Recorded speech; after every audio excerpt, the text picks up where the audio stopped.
Question: solve the pair of equation 7x minus 15y is equal to 2 and x plus 2y is equal to 3 by substitution method. तो ये जो दो equation है हमको solve करना है सब्स्टिट्यूशन मेथड में. तो पहला इक्वेशन लो या दूसरा इक्वेशन लो, उसमें कोई भी वेरिएबल को दूसरे वेरिएबल और कांस्टेंट के टर्म में डिनोट कर दो और उस वेरिएबल को दूसरे इक्वेशन में डाल देंगे. तो पहला इक्वेशन हम लिखेंगे 7x minus 15y is equal to 2 and दूसरा equation x plus 2y is equal to 3. तो इसमें सेकेंड इक्वेशन जो है हम देख पा रहे हैं कि x इक्वल टू आसानी से बनाया जा सकता है y एंड कांस्टेंट के टर्म में. x is equal to 3 minus 2y. अब इस x is equal to 3 minus 2y हम पहले इक्वेशन में डालेंगे क्योंकि x is equal to 3 minus 2y हमने दूसरे इक्वेशन से निकाला. तो उसमें हमको क्या मिल जाएगा, 7x के जगह 7 इंटू 3 माइनस 2y पुट कर दिया. अब इसको हम सिंप्लीफाई करेंगे, 7 को मल्टीप्लाई करेंगे 3 माइनस 2y से, तो हमको 21 minus 14y minus 15y is equal to 2 यानी 21 माइनस 29 इज इक्वल टू 2 मिल जाएगा. तो अब 21 राइट साइड भेजेंगे तो माइनस हो जाएगा, तो minus 29y is equal to minus 19. तो माइनस 19 अपॉन माइनस 29, तो माइनस माइनस कट हो जाएगा, y is equal to 19 upon 29 हमको मिल जाएगा. अब ये जो y की वैल्यू है पहले या दूसरे इक्वेशन में हम पुट करेंगे तो हमको आसानी से आंसर मिल जाएगा.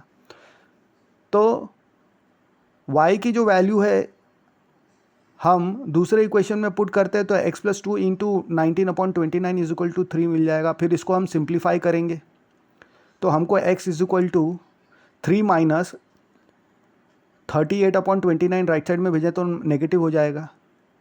तो अब 29 इंटू 3 माइनस 38 अपॉन 29, तो हमको 49 अपॉन 29 ये आंसर मिल जाएगा x की एंड y की 19 अपॉन 29. तो ये हमारा सोल्यूशन हुआ गिवन लीनियर इक्वेशन का सब्स्टिट्यूशन मेथड से. क्वेश्चन: 7 years ago, मतलब 7 साल पहले अनिल जो था, Anil was 7 times as old as his daughter. तो अनिल जो था, जितने उसके डॉटर की उम्र थी उसका 7 गुना उम्र अनिल का था. फिर आज से 3 साल बाद अनिल जो है वो 3 times हो जाएगा, जितना उसका डॉटर का उम्र है उसका 3 गुना अनिल का उम्र हो जाएगा. तो हमको दो कंडीशन मिले हुए, दो इक्वेशन मिल जाएंगे इससे. तो हमको फाइंड आउट करने बोल रहा है कि अनिल और उसके बेटी का क्या उम्र है, डॉटर का क्या उम्र है, वो निकालने को हमको कह रहा है. तो पहले कंडीशन से और कौन से मेथड से हमको ये सॉल्व करना है, सब्स्टिट्यूशन मेथड से. दो इक्वेशन मिलेंगे, सब्स्टिट्यूट करना है हमको और फिर आंसर निकालना है. तो सबसे पहले हम अनिल का एज कुछ कंसिडर करेंगे, x मान लेंगे x ईयर्स है, और उसके डॉटर का एज हम y ईयर्स मान लेंगे. तो जो पहला कंडीशन है 7 साल पहले की बात है ये, तो 7 ईयर्स हमको माइनस करना है दोनों के एजेस में. तो x माइनस 7 अनिल का एज हो गया 7 साल पहले एंड उसके डॉटर का x माइनस 7 हो गया. तो 7 साल पहले अनिल कितना था, 7 गुना था. तो x minus 7 is equal to 7 times y minus 7, क्योंकि y क्या है, उसके डॉटर की उम्र है 7 साल पहले, y माइनस 7 हो गया तो 7 टाइम्स था. तो इसको हम सॉल्व करेंगे तो x minus 7 is equal to 7y minus 49 मिल जाएगा. x is equal to 7y minus 42 मिल जाएगा. तो x is equal to 7y minus 42 हो गया. ये पहला इक्वेशन हमारा बन गया. अब सेकंड कंडीशन के हिसाब से जो अनिल की उम्र है 3 साल बाद, तो दोनों की उम्र में हमको 3 ऐड करना पड़ेगा, क्योंकि 3 साल बाद मतलब 3 साल बढ़ेगा, तो x plus 3 and y plus 3. तो अनिल का उम्र 3 गुना हो गया डॉटर का, तो y प्लस 3 में 3 टाइम्स कर दिया. तो इसको सॉल्व करेंगे तो हमको मिल जाएगा x is equal to 3y plus 9 minus 3, x is equal to 3y plus 6, यानी x minus 3y is equal to minus x is equal to 3y is equal to 6 हमको मिल जाएगा. तो अब हमको सब्स्टिट्यूशन मेथड यूज़ करना है. तो पहला जो इक्वेशन है उसको हम x के टर्म में डिनोट करेंगे. तो हमको क्या मिल जाएगा, 4y इज इक्वल टू 6 + 42। तो y इज इक्वल टू 48/4, तो y हमको 12 मिल जाएगा। अब ये जो वैल्यू है पहले इक्वेशन या दूसरे इक्वेशन में, कोई भी दो में से एक इक्वेशन में हम पुट कर सकते हैं, तो हमको आंसर मिल जाएगा। तो उसके डॉटर की उम्र अभी 12 मिल गई, पहले या दूसरे इक्वेशन में पुट करेंगे तो हमको मिल जाएगा। तो x इज इक्वल टू 7 × 12 - 42, तो 12 × 7 = 84 - 42 हमको क्या मिल गया, अगेन 42।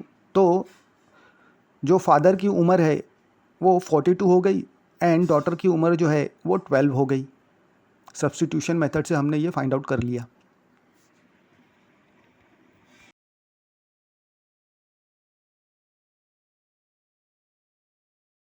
क्वेश्चन, इन अ शॉप, एक दुकान में, the cost of 2 pencils and 3 erasers, मतलब 2 पेंसिल और 3 इरेज़र का अगर हम दाम जोड़ेंगे तो 9 रुपये आता है, और cost of 4 pencil and 6 eraser का दाम जोड़ेंगे तो 18 रुपये आते हैं। तो हर एक पेंसिल और हर एक इरेज़र का कॉस्ट हमको फाइंड आउट करना है। तो इसमें हमको दो इक्वेशन मिलेंगे। सब्स्टिट्यूशन मेथड इस्तेमाल करके फाइंड आउट करने के लिए ये क्वेश्चन कह रहा है। तो दो इक्वेशन मिलेंगे हमको और हम सब्स्टिट्यूशन मेथड इस्तेमाल करेंगे। तो पहला कंडीशन क्या है, पेंसिल और इरेज़र पहले हम डिनोट कर देते हैं कि मान लेते हैं कि एक पेंसिल का जो कॉस्ट है वो x रुपीज़ है और एक रबर का जो कॉस्ट है वो y रुपीज़ है। तो 2 पेंसिल है तो 2 पेंसिल का कॉस्ट 2x हो गया और 3 रबर का कॉस्ट पहले कंडीशन के हिसाब से 3y हो गया। तो 2x + 3y = 9 मिल जाएगा, पहला कंडीशन के हिसाब से पहला इक्वेशन मिल जाएगा हमको, 2x + 3y = 9। और दूसरा कंडीशन से 4x + 6y = 18 मिल जाएगा। तो पहले कंडीशन से मिला हमने उसको x = 9 - 3y/2, क्योंकि हमको सब्स्टिट्यूट करना है x की वैल्यू दूसरे इक्वेशन में, तो x के टर्म में हमने लिख दिया y को। तो अब सेकंड इक्वेशन के कंडीशन के हिसाब से सेकंड इक्वेशन के लिए 4 पेंसिल 6 इरेज़र, तो 4x + 6y = 18 मिल गया हमको, सेकंड इक्वेशन मिल गया। अब ये जो पहला इक्वेशन है जो हमने x की वैल्यू निकाल के रखी है वो पुट कर देंगे हम सेकंड इक्वेशन में। तो 4x की जगह 4 × 9 - 3y/2 हो जाएगा, प्लस 6y = 18, 2 कैंसिल कर लिया, तो 2 × 9 - 2 × 3y + 6y = 18, यानी 18 - 6y + 6y = 18। तो -6y एंड +6y कैंसिल हो गया, तो हमको 18 = 18 मिल रहा है। अब जब 18 = 18 मिल रहा है, जो कि ट्रू है, ये स्टेटमेंट ट्रू है कि 18 = 18 होता है, इसका मतलब क्या हुआ, जो दो इक्वेशन है वो इन्फिनाइटली मेनी सॉल्यूशंस देते हैं।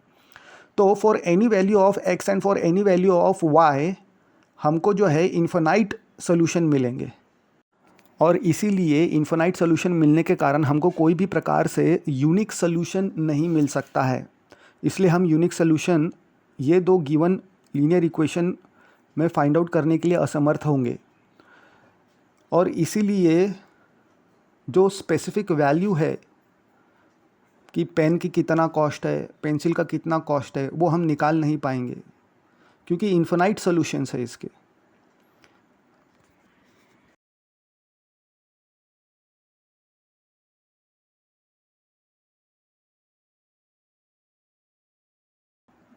Question, 2 rails are represented by the equation, मतलब 2 रेल को रिप्रेजेंट किया गया है दो इक्वेशन से, x + 2y - 4 = 0 and 2x + 4y - 12 = 0।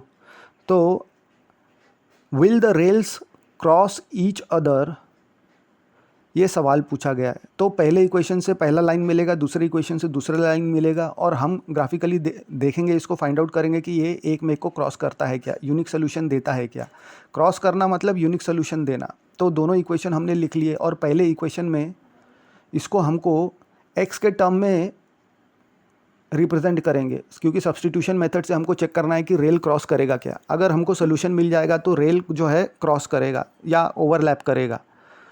अगर इन्फिनाइट सोल्यूशन मिलेगा तो ओवरलैप करेगा, अगर यूनिक सोल्यूशन मिलेगा तो क्रॉस करेगा।